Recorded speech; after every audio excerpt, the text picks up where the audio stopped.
गाजीपुर जनपद के धर्मागतपुर में आज विकसित भारत संकल्प यात्रा कार्यक्रम का आयोजन किया, जिसके मुख्य अतिथि भाजपा के वरिष्ठ नेता गुलाब कुशवाहा ने विशिष्ट अतिथियों के साथ मां सरस्वती के चित्र पर दीप प्रज्वलित कर कार्यक्रम का शुभारंभ किए, जिसमें मुख्य अतिथि गुलाब कुशवाहा ने तीन महिलाओं का गोद भराई व अन्नप्राशन का कार्यक्रम किए। साथ ही तारा सुनीता ने मेरी जुबानी मेरी कहानी को लोगों के समक्ष रखे। साथ ही स्वास्थ्य विभाग द्वारा लोगों को निःशुल्क दवा, पीएम आवास, शौचालय, सम्मान निधि, आयुष्मान के लाभार्थियों को प्रमाण पत्र दिए गए।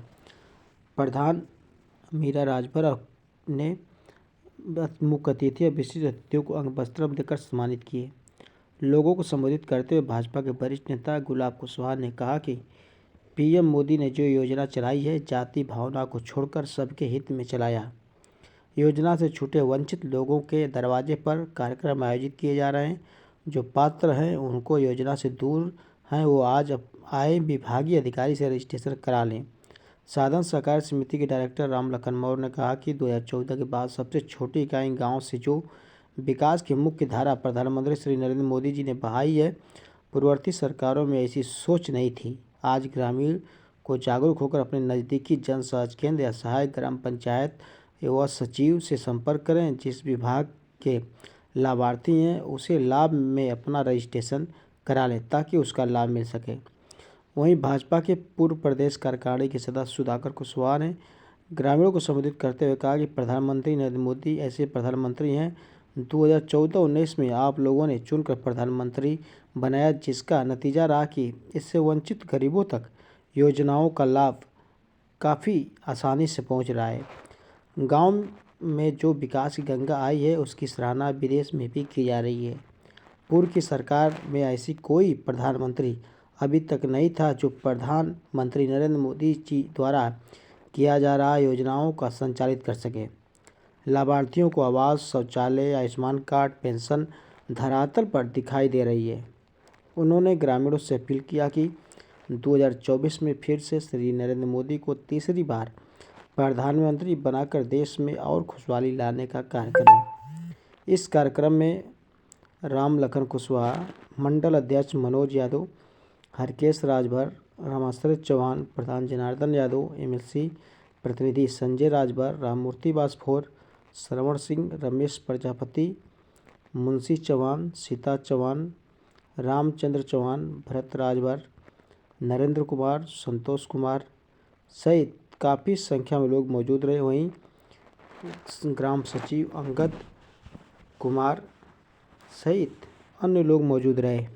इस कार्यक्रम में सुबह 10 बजे से ही काफ़ी संख्या में महिला पुरुष कार्यक्रम स्थल पहुंच गए। वहीं मोदी जी की गारंटी वाहन से लोगों को इसीलिए आपके सारे अधिकारियों को बैठाया गया है। मैं 15 साल प्रधान रहा हूं। मैं पेंशन, वृद्धा पेंशन, विधवा पेंशन, विकलांग पेंशन और आवास के लिए इस हमारे बुजुर्गों को हम लोग का खिया जाता था ऑफिस तक जाकर।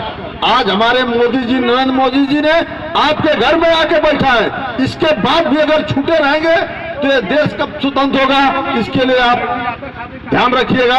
इसके लिए मैं आपसे बहुत भी बात नहीं करना चाहता हूं।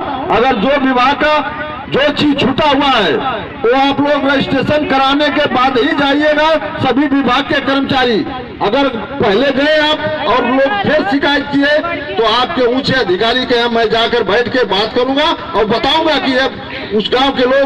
और 29 तारीख को आपका किसान सम्मान निधि वाला कर्मचारी आके यहाँ बैठेंगे, आपके बीच में रजिस्ट्रेशन कराएंगे। पंचायत भवन पर आप लोग पूरे दिन भर कराइए और नहीं आते हैं तो फिर हमसे बताइए। इसके बाद में इसी के साथ मैं अपनी वाणी को विराम देता हूँ। जय हिंद, जय भारत।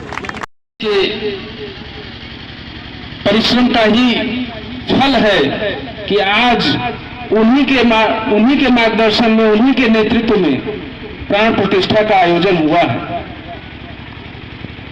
2014 से माननीय प्रधानमंत्री श्री नरेंद्र मोदी जी जब देश की सत्ता संभालते हैं तो उसके पहले का कालखंड और उसके बाद का कालखंड आप अनुभवी लोग हैं, आप सबको कहीं न कहीं ध्यान होगा कि उसके पहले का कालखंड कैसा था और उसके बाद का कालखंड में कितना अंतर आया है। 2014 के पहले लूट मार मची हुई थी, पार्टियों में आपाधापी मची थी कि शासन में हम आए और कुछ लोगों का साथ लेकर के अपने परिवार को भर लें, अपने एक वर्ग विशेष का कल्याण कर लें, केवल इतनी ही तक सोच सीमित थी।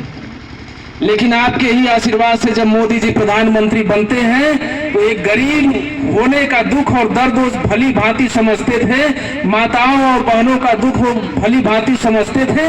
तो ऐसी तमाम योजनाएं जो आप सबकी निजी जिंदगी में जरूरत थी, आप सब सही मायने में उसके हकदार थे, ऐसी तमाम योजनाएं धरातल पर पहुंचाने का काम किया है, जिसके बारे में हमारे पूर्व के वक्ताओं ने बड़े विस्तार से बताया है, मैं उसमें नहीं जाना चाहूंगा। एक आम इंसान की जरूरत क्या होती है, उसके घर की व्यवस्था हो, खाने पीने की व्यवस्था हो, रसोई में स्वच्छ ईंधन हो, उसकी व्यवस्था हो, माताओं बहनों को खुले में शौच के लिए न जाना पड़े, उनकी इज्जत ढकी रहे, उसकी व्यवस्था हो, स्वास्थ्य की व्यवस्था हो, पढ़ाई लिखाई की व्यवस्था हो, अस्पताल खुले, ऐसी तमाम व्यवस्थाएं। अगर एक तरफ भगवान राम का मंदिर बन रहा है तो आप ही के गाजीपुर में महर्षि विश्वामित्र के नाम से मेडिकल कॉलेज भी बनकर के तैयार हो गया है। आपको दूर बनारस या लखनऊ और दिल्ली एम्स भटकने नहीं जाना पड़ेगा। अगर कोई गंभीर बीमारी होती है या किसी प्रकार की बीमारी होती है तो महर्षि विश्वामित्र मेडिकल कॉलेज गाजीपुर में बनकर के तैयार हो गया है, आपकी सेवा में चल रहा है। यह काम मोदी जी ने किया है।